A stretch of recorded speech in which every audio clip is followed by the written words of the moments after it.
Yan na. Ay, them talaga, hindi biro na makasama sila kasi Ribisco team na Criss Cross, Creamline at Choco Mucho may incentives galing sa Alliance sponsor. Grabe naman. Erowa, Atienza at Jarjo magsasama bilang libero ng Alas Pilipinas. Grabe, napakabongga. Walang lapagan ng bola. Creamline Cool Smashers, PVL Team of the Year. Grabe. Erin Pangilinan may sinabi about sa bago niyang team na Creamline Cool Smashers. Ano kaya ito? Brooke Van Sickle, pinakamalakas pumalo sa PVL. Davison, pangalawa at pangatlo si Tots. Latest, mukhang sila na nga ang magiging Alas Pilipinas players dahil spotted sa training. PLDT High Speed Hitters, nagtitraining na rin ngayon. Grabe, nagpapalakas talaga. Venom Alaysa Valdez hindi makapaglalaro sa PBL ngayong paparating. Bakit kaya? Ano ang rason? At syempre, lahat yan natin pag-uusapan. Kaya before that guys, please nakikiusap ako. Huwag niyong kalimutan mag-like, comment, and subscribe, and pahit yung notification bell for more PBL, UAAP, volleyball updates dito sa Pilipinas. Maraming salamat sa support. Pa-like and share na rin. And avail na kayo ng Creamline Choco Mucho t-shirt, sport shoes. Gamitin ang link sa baba para sa discount. Maraming salamat again. Well, simulan na natin. Ang nakikita nga natin sa screen ay latest update nga sa naganap na Alliance ceremony, kasama nga syempre ang Creamline, Choco Mucho at Criss Cross players dahil dito ay talaga namang may pa-incentives ang sponsor na Alliance para sa mga players. Grabe naman, talagang all out ang support ng company ito sa mga players ng CCS, Choco Mucho at Criss Cross. Masasabi nga natin na the best talaga ang company ito at isa sa mga sponsor ng nasabing mga teams. Kaya syempre congratulations sa lahat. Baka naman sa incentives makalibre lang naman dyan kahit konti. Dako naman dito tayo kay Erin Pangilinan kung saan bagong player ng Creamline Cool Smashers. Nakapagsalita nga ito about nga sa team. Sabi niya pa nga medyo pressure siya na makapasok sa team na Creamline dahil alam naman natin na marami na daw napatunayan ang CCS. At proud na proud siya na maging part ng team na ito. Kaya naman syempre hindi niya sasayangin ang kanyang opportunity na makapunta o makapasok sa team na ito na talaga namang confirm na ngayon. Kaya syempre congratulations Erin Pangilinan at deserve mong mapunta sa Creamline Cool Smashers team. Kaya guys, sa tingin ninyo, malaki kaya ang may tutulong ni Erin sa team na Creamline Cool Smashers? O di naman kaya syempre baguhan siya at maibabangko pa siya as of now? Pa-comment ka dyan sa baba. Samantalang Myla Pablo na pagtripan ang boyfriend na si Coach Ralda, talaga namang tinawagan pa ito kasama nga ang ibang players ng PVL at syempre ang Jella na sina Gemma Galanza at Ella De Jesus.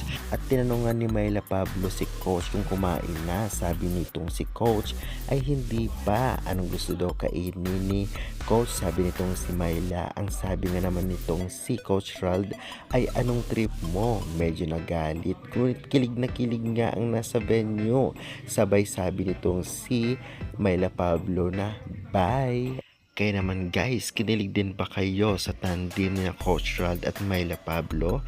Grabe yung pangtitrip talaga ni Myla Pablo at ng mga Creamline players, especially sina Gemma at Ella. Pa-comment ka dyan sa baba kung anong say nyo. At isa na namang award nga ang natanggap ng Creamline Cool Smashers. Ito ay ang PVL Team of the Year. Grabe. Alam naman natin syempre, ang malaki na ang factor naging champion ulit sila ngayong PVL All Filipino Conference 2026. Kaya naman syempre, sino pa ba o anong team pa ba ang makakuha ng award na ito? Kaya naman congratulations Creamline Cool Smashers at kitang-kita naman natin na deserve naman talaga nila at kampyonato pa. Good luck na lamang sa next conference yung paparating ngayong June 25 tentative date. Kaya abangan nyo na lamang dahil lagi ako mag-a-update. Kaya guys, anong say nyo about sa award na natanggap na naman ng Creamline? Pa-comment nga dyan sa baba. Samantalang about sa Alas Pilipinas naman sa Women's Division, ang nasa screen ay karamihan nagtitraining na. Ngayon para sa paparating na international tournament na ABC Cup 2026. Grabe, alam naman nating lahat na short na ang kanilang time para maging puspusan ang training. Ganun pa man ang apat na nasa screen ay malaki ang chance na talaga namang maglalaro sa Alas Pilipinas, especially sina Valdez at Molina. At syempre marami pang gustong maglaro, hindi lamang PBL players, kahit UAAP at NCAA ay marami ngang nakipag-training at marami pang dadalo. Kaya naman syempre kailangan nila ng suporta nating mga Pinoy, lalong-lalo pa international tournament ang magaganap na laban. Related topic about kay Alyssa Valdez. Venom hindi daw makapaglalaro ngayon paparating na PBL on Tour 2026 dahil magiging busy ito sa Alas Pilipinas bilang isa sa mga players nito. Grabe, alam naman natin lahat na syempre tututukan talaga ni Venom ang international game kagaya na lamang ng ABC at SEA Games. Kaya naman syempre mukhang pahinga muna siya sa PBL na paparating na PBL on Tour dahil after nga ng game nila sa ABC, tiyak magte-training ito para naman sa SEA Games. Ganun pa man, wala pang confirmation kung hindi nga ba talaga siya maglalaro ngayong paparating na conference sa PBL dahil wala pa naman post. Rumor lamang ito, ngunit malaki ang chance na hindi siya makapaglaro kasama ni Atienza na libero ng Creamline dahil nag-commit din ito sa maging part ng Alas Pilipinas. Kaya guys, anong sa inyo? Pa-comment nga dyan sa baba. Samantalang, ito ang si Brooke Van Sickle, rank 1 sa top 20 spike speeds. Grabe ang lakas pumalo at talaga kaya pala hindi nakukuha basta-basta ang bola dahil sa lakas ng palo ng mga players na ito. Pangalawa si Davison, Tots Carlos, si Rondina Tubo, Pablo, Laure, Valdez, Galanza, Tolentino, Laxina, Nitora, Dongalio, Belen, Espero, Soltones, Molina, Tubino, Candler at Marginot. Kaya guys, deserve ba ni Brooke Van Sickle makatanggap ng rank 1 dito sa may pinakamalakas at speed kapag nag-i-spike? Pa-comment ka dyan sa baba. Usap-usapan rin ang tandem ng tatlong ito, Myla Pablo, Alyssa Valdez at ito ngang si Ces Molina, kasama din itong si Gonzaga na talaga mga veterans player noon pa na malaki matutulong kasama ng mga batang players mas paparating na international game.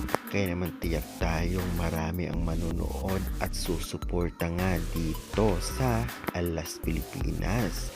At syempre andyan din si Coach Shaq De Los Santos para i-guide sila at kitang-kita naman natin na love niya rin ang mga players. May pa-picture pa nga itong si Kayla kay Coach Shaq. Kaya guys, excited na ba kayo sa parating na ABC at SEA Game? Pa-comment nga dyan, ipa-subscribe for more valuable update.